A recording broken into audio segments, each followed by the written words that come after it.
Hi, everyone. My name is Chris Moser, and I am an assistant professor in the economics division here at CBS. Today, I want to talk about this research project of mine, which is under the title, The Value of Leadership and Workplace Attributes in the Labor Market. And this project has been kindly sponsored by the Bernstein Center at CBS, for whose support I'm very grateful, and the project probably wouldn't be in the current state without that support. So thank you very much for that. Let me give you like a little bit of an overview of the project. In this research piece, we asked the simple, but I think fundamental and important question of what constitutes a good job. And you may not be surprised that among economists, the traditional view is that a good job is simply a high-paying job. Now, along these lines, a large literature in economics has been concerned with measuring, wage differences both in the cross-section, between people, and also over time, how wage inequality has evolved. You probably have heard about these trends in inequality, usually upward trends in inequality in places like the US, in Germany, and many other countries. But anecdotally, it might also seem obvious to you, pay is not everything. And I would prompt you here to maybe ask one of our MBA students about what makes a good job to them, and whether pay is everything. I posit that they'll tell you that no, pay is not everything. They choose their careers, be it marketing or consulting or investment banking or whatever it may be, also based on pay, but as well based on other considerations. Now, in this project, we want to take a broader view of what constitutes a good job, and we'll then develop a methodology that allows us to measure the perceived value of jobs as perceived by the workers that are choosing between these jobs. We'll apply this method to what I think is a particularly important topic, namely the gender pay gap. And then we'll use this to study the sources as well as the consequences of gender gaps in one particular context, that is in Brazil. Now, before we go into more of the details, I want to tell you how we conceptualize the value of a job. Simply put, we think of the total value that a job or that an employer offers as the sum of two terms, that is, how much it pays, and then the total of all the other non-pay attributes of this job.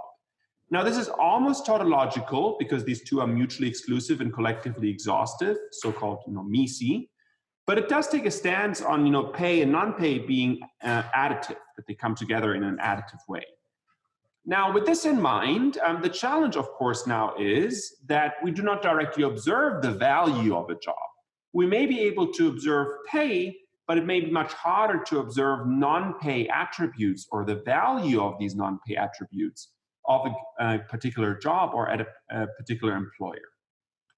And so in order for us to measure the perceived job value that includes pay and non-pay, what we do is we follow a so-called revealed preference approach.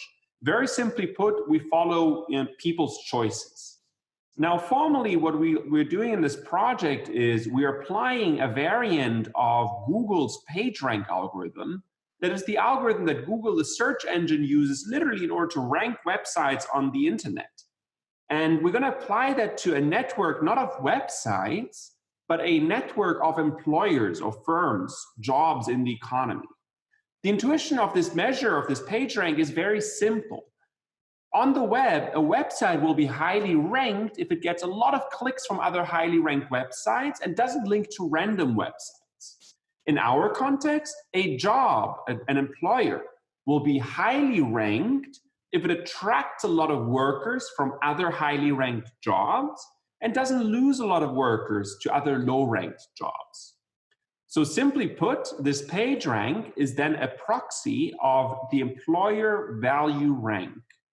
And from this, we're able to recover the value of non-pay attributes, simply because we know the rank of a job now, we know how much it pays, you can observe that in many data sets. We're now able to invert this equation and back out the non-pay component of this particular job or of this employer in the network of all the jobs. Now, the application of this particular method for us will be to study the gender pay gap. And the way that we will do this is we will construct page ranks of employers or jobs in the economy separately by gender. The assumption here is that for both men as well as for women separately, the value of a given job or an employer has pay and non-pay attributes, but neither pay nor non-pay attributes of a given employer, say, must be the same between men and women. So there could be a firm that's very high paying and maybe also very attractive for men to work at, but maybe women don't fare so well and don't like the job as much as men do. Now, specifically, we're going to apply this method to gender using large-scale administrative employment records from Brazil that contains approximately 350 million jobs of roughly 500,000 employers in that economy. And as a result of applying our method, what we are able to estimate here will be a distribution of, well, pay on the one hand, but also of non-pay values of every single employer in this economy, which is kind of amazing because now we see for this half a million firms, we see both how well they pay from our data that records wages at these firms, and our method contributes to that, how much non-pay, like money equivalent values, people attach implicitly to these different employers through their choices of how they move between these employers. Now, just to give you a sense of what some of these results look like, here in this graph, I'm showing you on the left the dispersion of female pay conditional on male pay at a given firm. The key takeaway here being that the two are strongly related, but there's quite a bit of dispersion, especially in the middle of the distribution. So there are some median paying firms for men around, say, the 50th percentile of male pay that are paying quite generously, highly for women, or quite low wages for women at the same time. So there's lots of heterogeneity between gender within an employer group in pay. But if you look at the right panel, if anything, there's even more heterogeneity in ranks. That is how people evaluate the total value of a job between men and women for the same employer group. Now, what our estimates allow us to do is they allow us to shed light on what are the deeper determinants of amenities at a job that men and maybe women value differentially. And just to give you an idea, what we find is that women tend to like relatively more things like work hours flexibility, being able to change to part-time or full-time back and forth, more generous parental and sick leaves. Whereas men, on the other hand, seem to be, compared to women, relatively more risk-loving, in the sense that they do not mind as much risky jobs that are both higher accident or maybe higher earnings or employment fluctuations risks. Now, overall, through the lens of a fully blown structural economic model that I don't have time to spell out here, what we find is that out of a gender pay gap of 8.9% that we estimate on the data, we find that roughly 1/5 of it is due to the fact that women prefer slightly lower paying but high amenity value jobs. For example, those that offer higher parental leave generosity, which men do not value as much as women do. Now, the remaining 4/5 of the gender pay gap is due to what we find to be gender-specific labor market barriers. And these may well include different forms of labor market discrimination.